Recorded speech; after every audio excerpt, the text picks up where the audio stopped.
என்ன பிரச்சனை உனக்கு?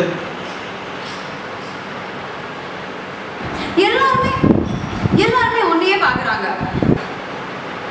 யாருமே உனக்கு இங்கிலீஷ் தெரியுது, நீ எங்கேயோ வந்திருக்க, நீ என்னெல்லாமோ படிச்சுட்டு வந்திருக்க. நான் பாவம், நான் இங்கே இருக்கேன். ஒண்ணுதான் எல்லாரும் பார்க்கறாங்க. என் ஃப்ரெண்ட்ஸ் எல்லாருமே சொல்றாங்க, இன்னைக்கு இப்படி நீ ஃப்ளர்ட் பண்ணி ஹாய்னு சொல்றிய நீ எல்லார்கிட்டயும். என்னோட மூஞ்சி மட்டும் பார்த்தா குருங்குறா. ஏன் நான் தான் உன்னை பார்த்துட்டு இருக்கேன். என்ன பார்த்துருக்க நீ? சரி, நீ என்ன பார்க்கறேன்னு சொல்றல, இப்போ சொல்லு. நான் எந்த கலர் தாவணி போட்டிருக்கேன் சொல்லு. கீழே பார்க்காத, மேலே பார்த்து சொல்லு.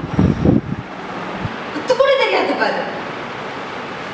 சொல்லுன்னா சொல்ல மாட்டியா? என்ன இப்போ உன்னை பிடிச்சிருக்குன்னு சொல்லுமா? அப்படின்னு யாரு சொன்னா? நான் பிடிச்சிருக்கா?